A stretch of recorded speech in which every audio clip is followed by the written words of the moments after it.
Mendikbudristek Nadiem Makarim mengungkapkan 100.000 guru honorer dinyatakan lulus P3K 2021 tahap 1. Nama para guru honorer yang lulus akan diumumkan secara resmi oleh Kementerian Pendidikan Kebudayaan Riset dan Teknologi atau Kemendikbudristek.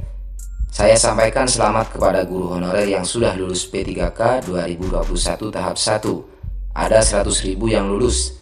Tepuk tangan dulu, kata Nadiem dalam rapat kerja Komisi 10 DPR RI Kamis 23 September 2021. Sampai saat ini, menurut Nadiem, pengolahan data hasil ujian seleksi P3K Guru 2021 tahap 1 masih berlangsung. Panselnas masih berembuk untuk memfinalisasi hasil ujian tersebut. Namun sekitar 29% dari 328.476 formasi yang ada pelamarnya sudah terisi. Berarti untuk hari ini sekitar 94.000 guru honorer sudah lulus. Angka ini akan berkembang plus minus 100.000 orang dari seluruh Indonesia akan segera diangkat menjadi guru P3K, ucapnya. Mengenai kapan pengumumannya kelulusan tes P3K Guru 2021 tahap 1, Nadiem menyatakan akan dilakukan dalam beberapa hari ke depan. Itu berarti belum pasti tanggal 24 September sebagaimana jadwal yang dikeluarkan Panselnas calon guru P3K Kemendikbudristek. Nadiem menambahkan pihaknya selalu mendengarkan aspirasi masyarakat, ditunda bukan pada tanggal 24 September. Jadi segala kemungkinan masih akan terjadi. Tetap semangat, salam hormat untuk seluruh guru honorer seluruh tanah air.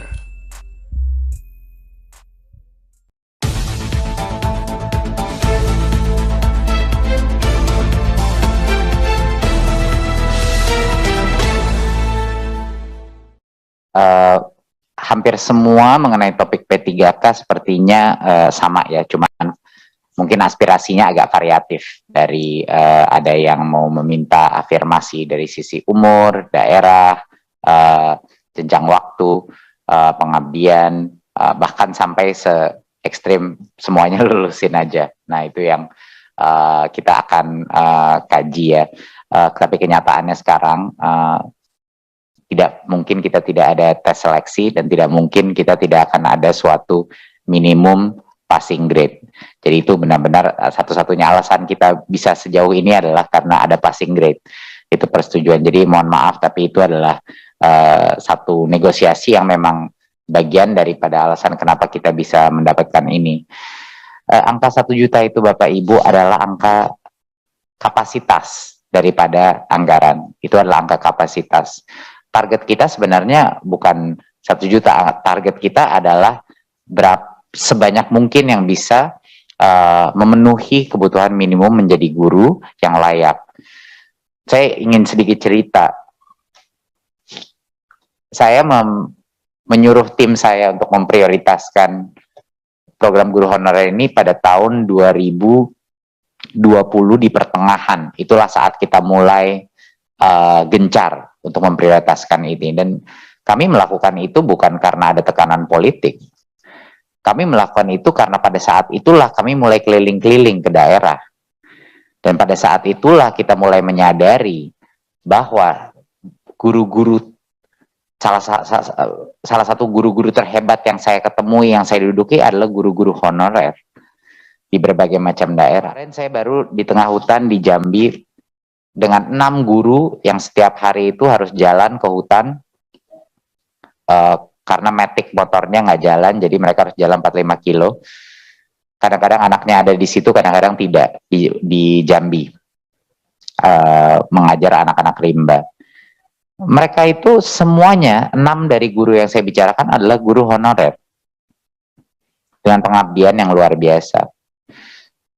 Jadi saya ingin sedikit curhat kepada Komisi 10 bahwa alasan kenapa ini penting untuk Kemendikbudristek adalah kita menyadari ada mutiara-mutiara di dalam guru-guru honorer kita yang sekarang tidak menerima layak, yang sangat layak mendapatkan upah yang setara dengan PNS. Bahkan banyak dari guru-guru honorer kita yang ternyata menjadi guru penggerak, bahkan menjadi calon pemimpin. Jadi kita mendorong ini untuk memastikan bahwa kesejahteraan dan kelayakan itu dua-duanya terpenuhi. Jadi kami menjadikan ini prioritas utama pada saat itu. Guru-guru honorer yang saya ketemu di daerah banyak yang luar biasa, sangat luar biasa. Mengharukan saya, memotivasi saya, dan pengabdian mereka nggak semuanya, memang benar, nggak semuanya bisa diukur dengan tes. Itu saya sangat setuju, nggak semuanya bisa diukur. Tapi kita punya keterbatasan terhadap instrumen yang bisa kita pilih pada saat ini, agar mereka juga, kita bisa mengejar kesejahteraan mereka. Jadinya, untuk itu sekali lagi, saya ingin memperjelaskan dua hal. Pertama, Kemendikbudristek mengambil posisi secara garis besar sama dengan Komisi 10, di mana kita harus perjuangkan afirmasi bagi kelompok-kelompok tertentu di guru honorer. Jadi itu akan kami coba. Walaupun itu bukan sepenuhnya keputusan Kemendikbudristek, tapi kami akan perjuangkan Bapak Ibu. Itu janji saya. Ya. Untuk yang kedua adalah, tapi beberapa hal yang harus diklarifikasi. Satu adalah mengenai tes. Kita juga, saya cukup kaget waktu mendengar bahwa banyak sekali guru honorer bilang tes tryout-nya tidak sama. Saya nggak tahu, mungkin pengalaman dari mana bocoran itu biasa diberikan. Tapi waktu saya melihat, saya berbicara sama Mas Iwan, kenapa berbeda? Oh, maksudnya yang berbeda itu bukan, waktu saya ngomong, mereka mengira akan diberikan jawabannya. Jadi pertanyaan yang sama. Nah, itu yang mohon anggota Komisi 10 bisa membantu sosialisasi bahwa ini adalah tes serius, bukan tes yang akan kita berikan jawabannya. Yang tryout-tryoutnya itu adalah tes untuk formatnya seperti itu. Ya jelas pertanyaannya akan berbeda. Atau enggak itu akan sama kayak dulu di UN ada keluar-keluar bocoran gelap, ujian sama aja. Itu bukannya kita tidak akan mengakses kemampuan.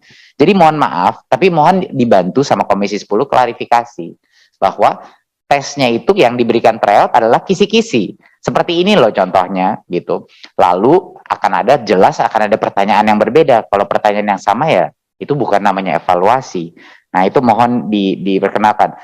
Bukan topiknya, bukan kompetensinya berbeda, enggak, tapi pertanyaannya harus berbeda. Tapi kita latihan soal dan lain-lain akan kita kembangkan. Belum sempurna pelatihan kita, udah jelas belum sempurna. Nah, ini pertama kali kita melakukan seperti ini dan terus kita akan menyempurnakan proses dan logistik dan lain-lain di setiap tahap gitu. Mungkin Mas Iwan ingin sedikit mengekspansi dari prosesnya, silakan. Ya, terima kasih Mas Menteri. Mungkin merespon tadi ada beberapa tanggapan atau pertanyaan terkait dengan pelaksanaan tes. Ada satu konteks yang mungkin bisa saya share juga. Ketika kita persiapan dan akhirnya melaksanakan itu suasananya kan COVID sangat luar biasa. Itu PPKM sampai Jawa Bali waktu itu level 4. Nah, karena itu dan Satgas kemudian meminta pelaksanaan ini harus ada tes antigen atau PCR. Dan awalnya itu adalah biaya mandiri. Nah, kita melakukan lobby-lobby pada Satgas, dan alhamdulillah dapat bantuan.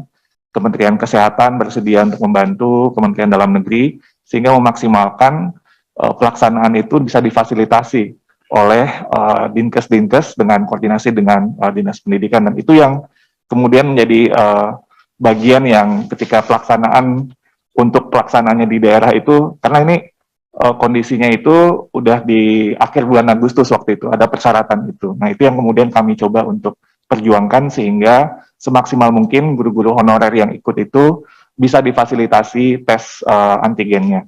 Dan pengaturannya pun juga dilakukan dengan koordinasi dengan pemerintah daerah. Yang tadinya kita tidak, logistik tidak memikirkan sampai ke sana. Dan itu kami berhasil untuk itu.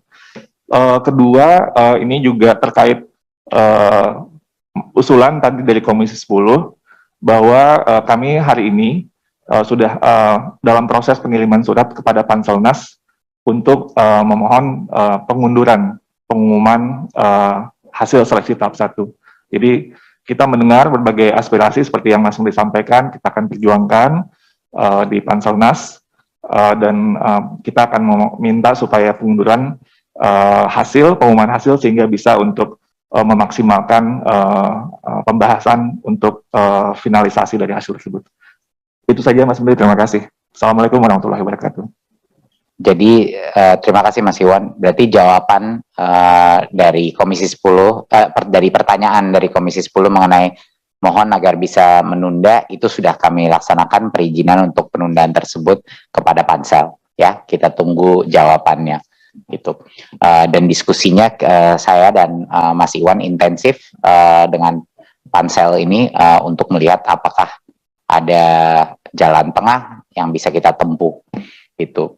Jadi esensinya itu sekarang prinsip dasar dan posisi Kemendikbudristek ya, kita nggak seperti yang Bapak Ibu Komisi 10 tahu, kita nggak pernah janji-janji buta di Kemendikbudristek. Kita lebih senang under promise tapi over deliver ya. Jadi kita jangan janji-janji tapi kalau misalnya mendapatkan suatu hal yang lebih baik itu insya Allah kita bisa mengakomodasi baik aspirasinya guru-guru honorer dan juga para akademisi dan pakar-pakar pendidikan yang ingin menjaga integrasi tes kita.